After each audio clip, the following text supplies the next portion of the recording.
자, 그래서 이제 명태균 게이트가 본격화되고 수사도 오늘 보니까 명태균 조사도 하지만 어제 김한정 씨, 그러니까 예, 예. 이 오세훈 스폰서라고 하는 후원회장 그 사람 압수수색까지 한 거 아닙니까? 예. 그러니까 검찰이 이렇게 조사를 하고 있어서 명태균 게이트가 본격화되면 결국 우리가 눈에 이제 들어온 사람이 오세훈, 뭐 홍준표, 뭐 이준석, 뭐 김종인 얘기도 네, 나오고 네. 있고 이런 사람들이 이제 수면 위로 떠오르는 거 아닙니까? 이게 앞으로의 큰 파장을 앞으로 조기 대선판에 불러올 것 같아요. 예. 어떻게 좀 예상하십니까? 의원님? 일단 명태균 씨 입에 의존하는 수사가 돼선 절대 안 되고요. 왜냐면 그거는 명태균 씨의 의사에 따라서 선별할 수 있잖아요. 그러니까 호불호가 거기서 드러나면 그 명태균 씨의 호불호에 따라서 수사에 그 유불리가 결정되면 절대 안 되는 거니까 사실은 드러나는 증거에 의해서 네. 수사를 해야 되기 때문에 지금 명태균 씨가 오세훈, 홍준표 두 사람에 대해서 적대적인 거는 뭐 수차례 전원에 의해서 확인이 된 거죠. 뭐 녹취도 나오고 예.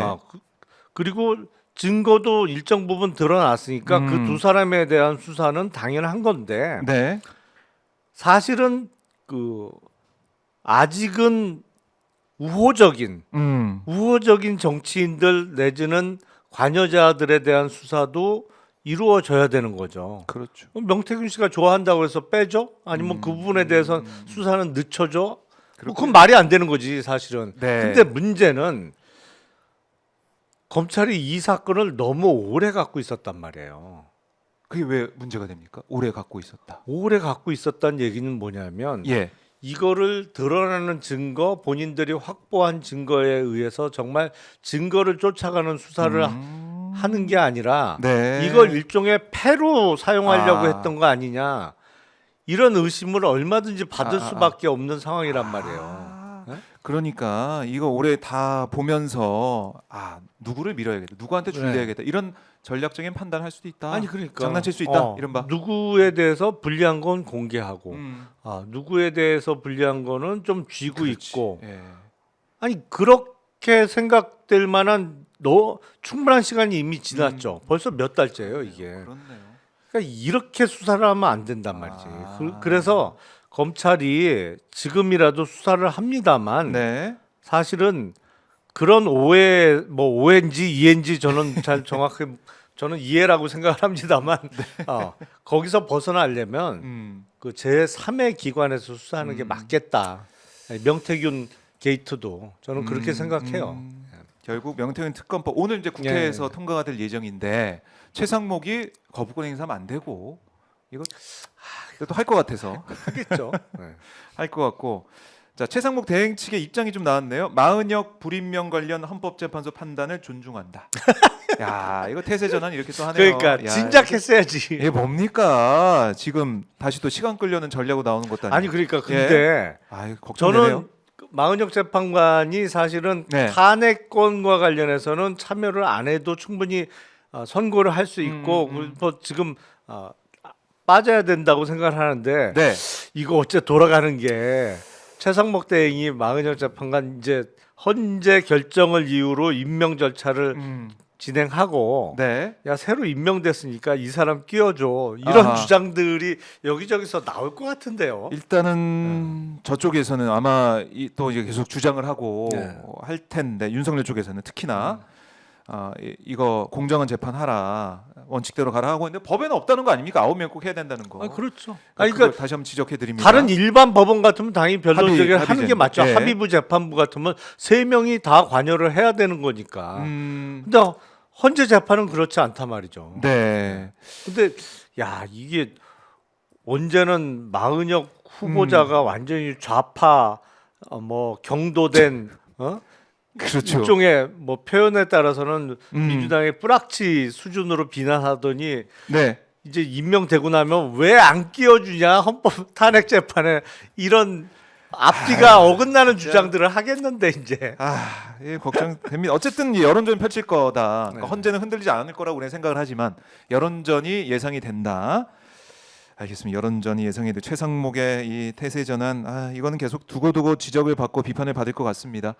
자, 이제 오세훈, 뭐 홍준표, 뭐 이준석 이제 대선 주자들 나오고 있는데 그 가운데 뭐 김문수 뭐 장관도 턱걸이 영상이 올라오고 뭐 그러더라고요. 어우, 턱걸이 잘하더라고요. 건강에 문제 없다. 네.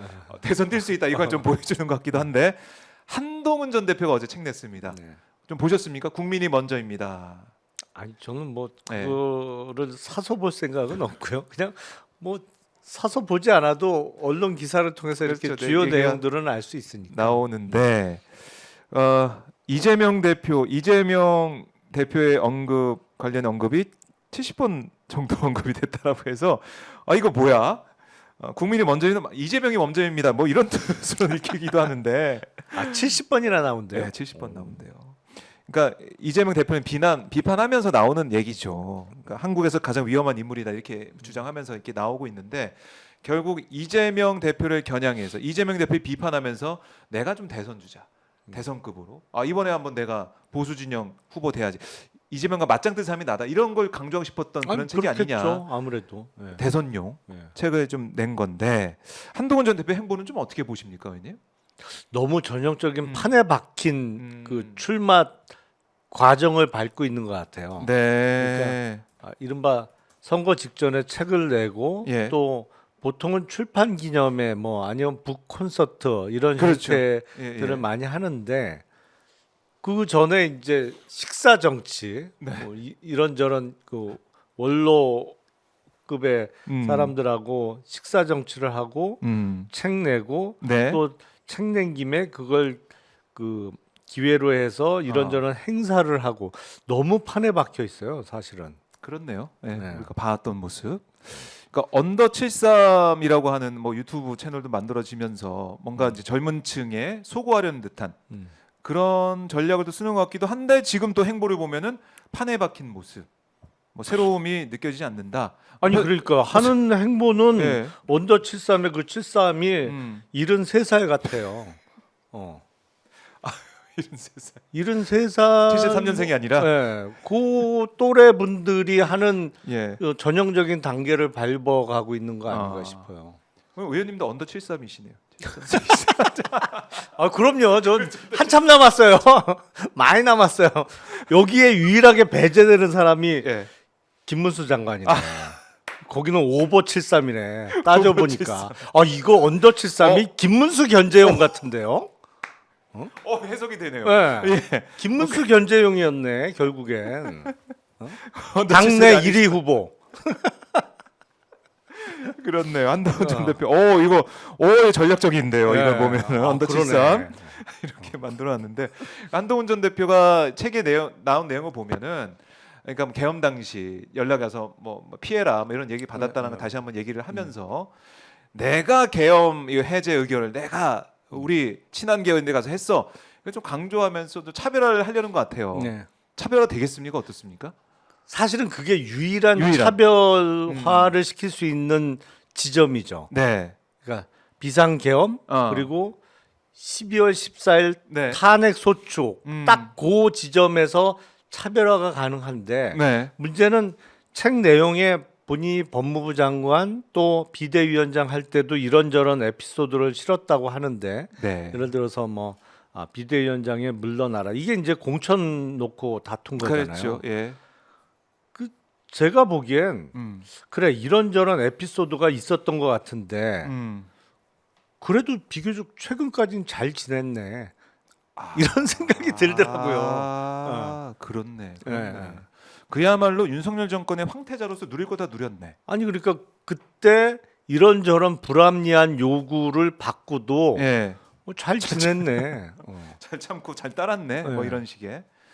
그러니까 이 검사라는 경력을 빼고 그다음에 계엄 때 내가 이렇게 기여했어라는 얘기를 하고 나도 죽을 뻔해서 이런 얘기를 하면서 뭔가 이 표심을 자극하려고 하고 있지만 우리 의원님이 딱그 이면을 이제 말씀하시는 거 아닙니까? 윤석열 이 정권의 황태자로서 윤석열 정권의 제일 어떻게 보면 기여한 아니면 윤석열 검사 시절부터 한 몸이 되면서 같이 함께 해온 동고동락 해온 이른바 친윤 정말 찐윤 아니냐 이런 얘기를 할 수가 있고 그러니까 비교적 최근까지는 그랬던 거죠. 그러면은 윤석열과 다를 게 뭐야?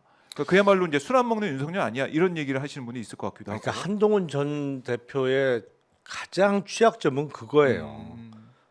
누가 봐도 싱크로율이 너무 높단 말이에요. 네. 그리고 유일하게 딱 갈라지는 부분이 비상계엄. 그러니까 음. 작년 12월 이후인데 그건 몇 달 안 됐잖아요. 근데 그 전에 수십 년을 같이 해왔단 말이에요. 그러니까 근데 그 사람이 탄핵돼서 열리는 대선에 싱크로율이 이렇게 높은 사람이 또 후보로 나온다? 그게 네. 가장 취약점일 수밖에 없죠.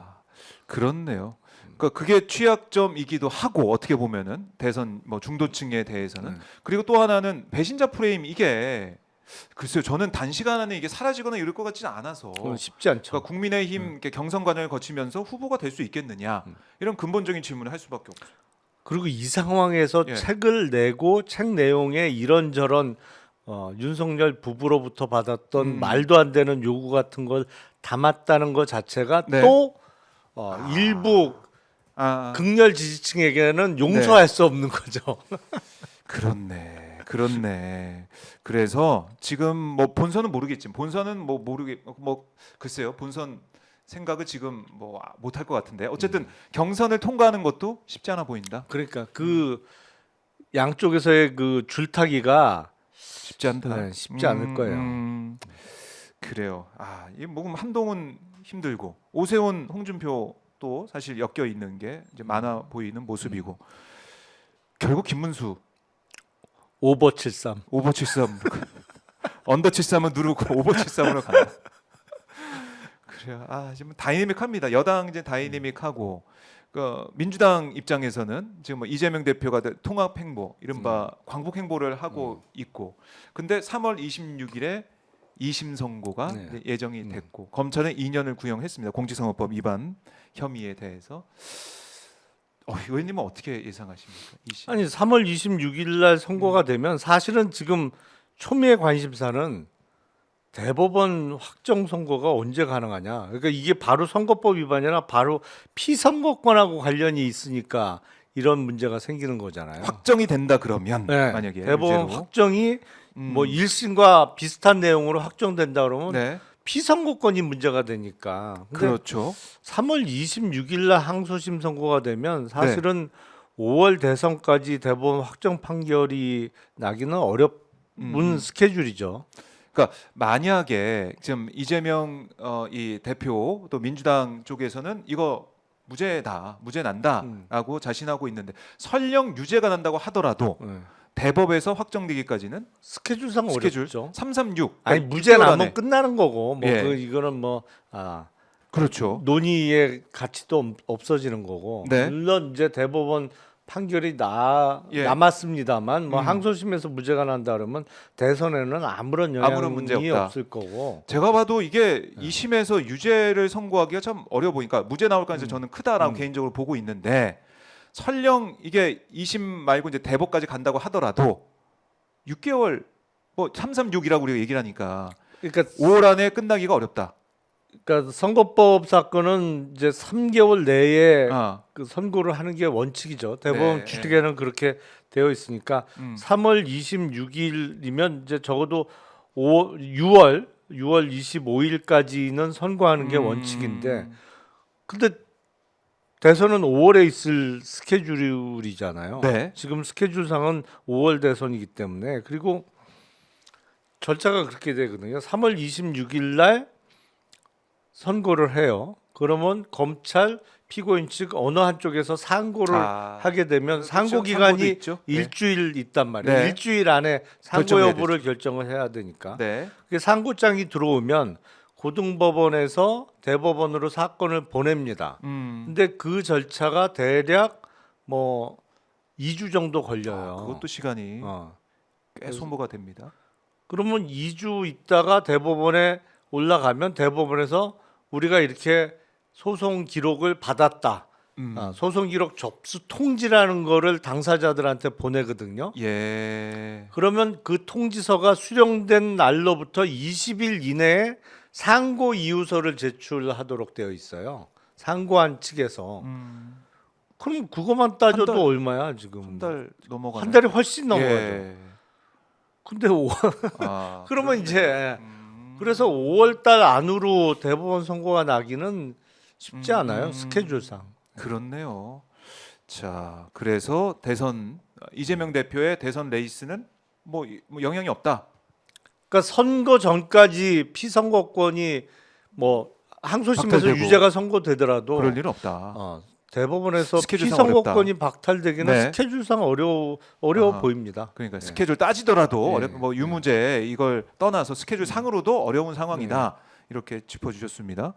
자, 이 대선 레이스가 지금 앞으로 어떻게 펼쳐질지 모르겠지만 조기 대선으로 지금 가 있는 것 같은데 국민의힘 지금 모습을 보면은 조기 대선으로 모르겠습니다. 지금 아직 시프트가 안 된 것 같아요. 왜냐하면 중도층에서 이렇게 막 떨어지는 수치가 나오는데도 아직까지는 뭔가 차별화되거나 다른 모습을 보여주지 않는 것 같은데 이거 전략적인 겁니까? 왜 그러는 겁니까, 의원님?